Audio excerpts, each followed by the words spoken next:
পাড়ার সবখানে বিরাজ করছে চাপা উত্তেজনা। প্রার্থীরা অপেক্ষা করছেন ডোপ টেস্টের ফল প্রকাশের। জাকসু নির্বাচনের সবশেষ প্রস্তুতির খবর জানতে যেতে চাই জাহাঙ্গীরনগর বিশ্ববিদ্যালয়ে। সেখানে আছেন সহকর্মীদের সঙ্গে নিয়ে হোসেন জাহিদ।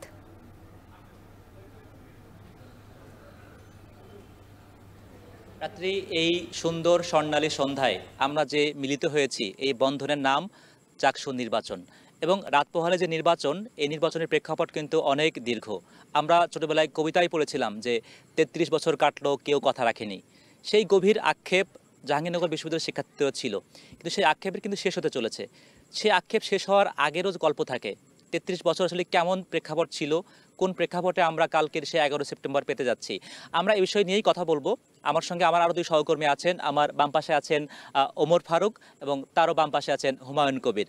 তাদের কাছ থেকে তারা দীর্ঘদিন ধরেই পর্যবেক্ষণ করছেন, খোঁজখবর রাখছেন এই জাকসু নির্বাচন নিয়ে। তারা আসলে খুঁটিনাটি তথ্যগুলো রাখছিলেন যে কিভাবে, কি কারণে নির্বাচন কোন দিকে গড়াতে পারে, কেমন আনন্দমুখর হতে পারে। তাদের কাছ থেকে শুনতে চাই। শুরুতে আমরা যাব আমাদের সহকর্মী হুমায়ুন কবিরের কাছে। তার কাছে জানতে চাইবো আসলে ৩৩ বছর পরে যে দিনটা আসলো, প্রেক্ষাপট নিশ্চয়ই অনেক দীর্ঘ, আপনি খোঁজখবর রাখছিলেন।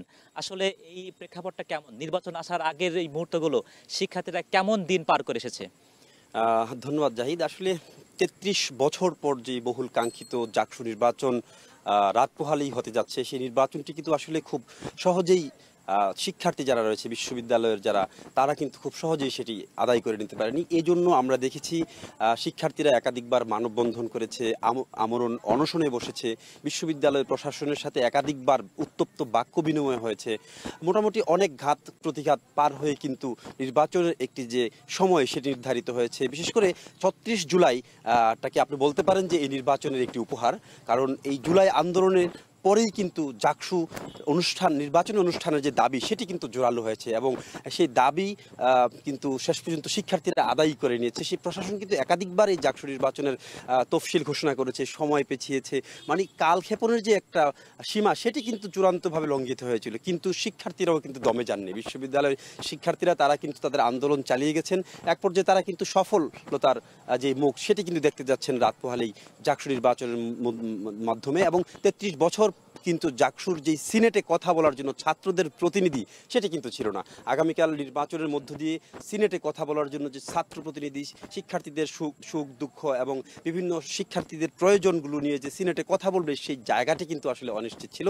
কালকে কিন্তু সেই নির্বাচনের মধ্য দিয়ে সেই জায়গাটি পূর্ণ হতে যাচ্ছে। এবং আরেকটা বিষয় যদি একটু বলতে চাই, এই যে নির্বাচনকে ঘিরে কিন্তু একটা উৎসব মুখর পরিবেশ আমরা দেখেছি। গত ১-১.৫ মাস ধরে কিন্তু আমরা নির্বাচন পর্যবেক্ষণ করেছি। অন্যান্য বিশ্ববিদ্যালয়ের তুলনায় আমার কাছে মনে হয়েছে এই বিশ্ববিদ্যালয়ের শিক্ষার্থী যারা রয়েছেন তারা অনেকটা সহাবস্থানে বিশ্বাসী এবং যার যার জায়গা থেকে প্রচারণা চালিয়েছেন। কিছু অনুযোগ ছিল, তারপরেও কিন্তু যথেষ্ট সুন্দর একটি সময় কেটেছে এবং আগামীকাল সেই যে তাদের যে ইচ্ছা আকাঙ্ক্ষার প্রতিফলন, ছাত্রদের সেই প্রতিফলন কিন্তু ঘটতে যাচ্ছে। হুমায়ুন, আপনার কাছে আমরা আবারও আসবো। যে কথা বলছিলেন যে ৩৬ জুলাইয়ের কথা, যে কত বিপ্লবী রক্তে রাঙা এই ৩৬ জুলাই এবং তার প্রেক্ষাপটে আজকে এই জাকসু নির্বাচন এবং এই নির্বাচন ঘিরে আসলে শিক্ষার্থীদের উৎসাহ, উদ্দীপনা, উৎসব মুখরতা সেটি আসলে কতটুকু, শিক্ষার্থীরা কতটুকু এই আনন্দের সঙ্গে, প্রভাবনতার সঙ্গে তারা চলতে পারছেন, সেটুকু শুনবো আমরা। আমাদের সহকর্মী ওমর ফারুক, ওমর আমাদেরকে বলবেন আসলে শিক্ষার্থীরা এই নির্বাচনকে কতটুকু আনন্দমুখরভাবে গ্রহণ করছে, কতটুকু উৎসাহ উদ্দীপনা তাদের কাজ করছে ১১ সেপ্টেম্বরকে ঘিরে? ধন্যবাদ জাহিদ আপনাকে। আমরা আসলে বেশ কয়েকদিন যাবতই জাহাঙ্গীরনগরে আমরা শিক্ষার্থীদের সার্বিক চাওয়া পাওয়া এবং জাকসু ঘিরে যে তাদের যে প্রত্যাশা, আমরা তাদের কথা শুনেছি। তাদের নানান ধরনের চাওয়া পাওয়া রয়েছে।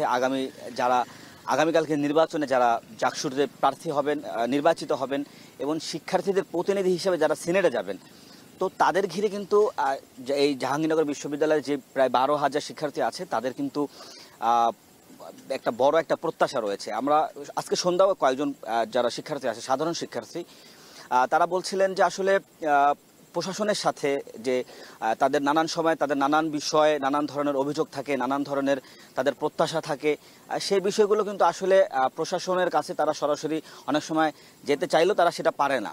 তো তারা বলছেন যে তাদের এই আগামীকালকে যেই জাকসু নির্বাচনে যারা প্রার্থী মানে যিনি নির্বাচিত হবেন, তাদের মাধ্যমে তারা বলছেন যে তাদের যে চাওয়া পাওয়া, তাদের যে প্রত্যাশা, তারা বলছেন যে আসলে সেটি তারা পূরণ করতে পারবেন। এবং তারা একই সাথে তারা আমাদেরকে জানিয়েছেন যে নির্বাচনের পূর্বে বিভিন্ন প্রার্থীরা তাদের কাছে যে যত সহজভাবে গিয়েছেন, সব জায়গায় চায়ের দোকানে, হলে, সব জায়গায় তাদের সাথে সাক্ষাৎ হয়েছে।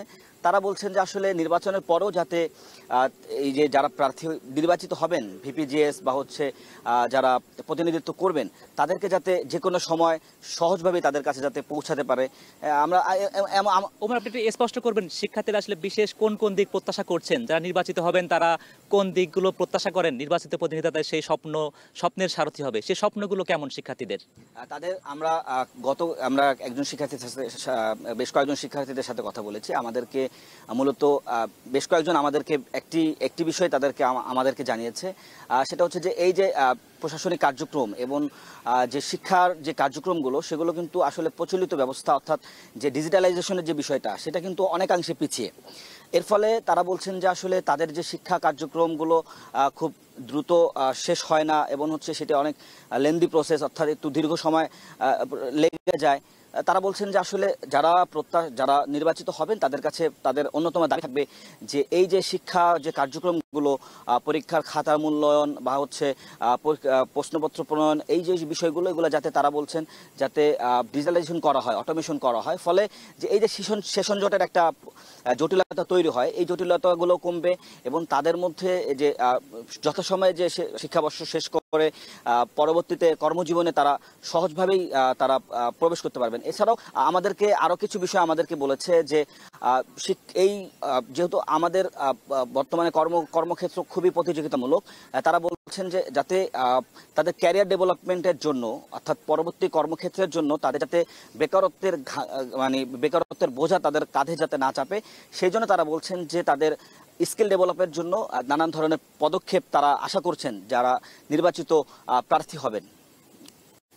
ওমর, আপনার কাছে আমরা আবারও আসবো।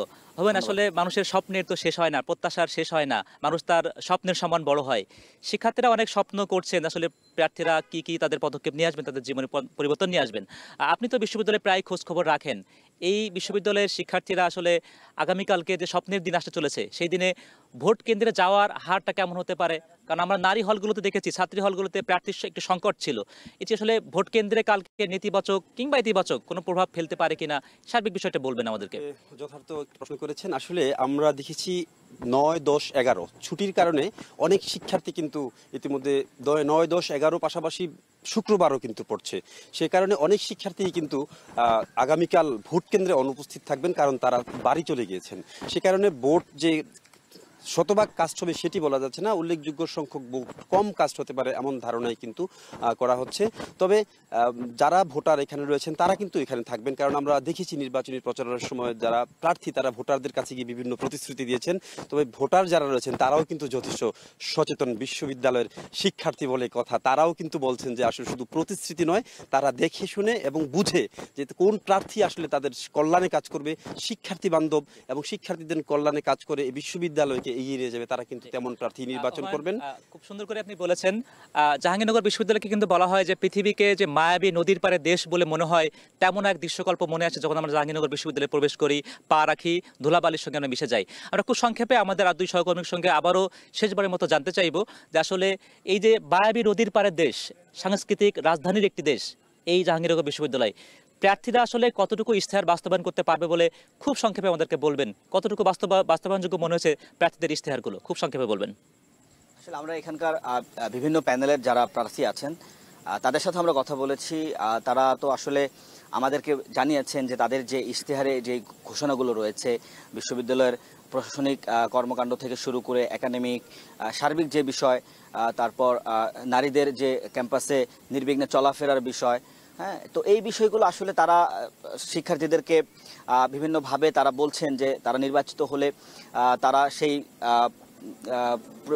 ইশতেহারগুলো তারা বাস্তবায়ন করবেন এবং তারা এটিও বলছেন যে আসলে মানে যেহেতু 1 বছর তারা সময় পাবেন, তারা যদি তাদের প্রতিশ্রুতি বাস্তবায়ন করতে না পারেন, পরবর্তীতে কিন্তু আরেকটি নির্বাচন হবে, তখন কিন্তু আসলে শিক্ষার্থীরা তাদের কাছ থেকে বুক ফিরে নিবে।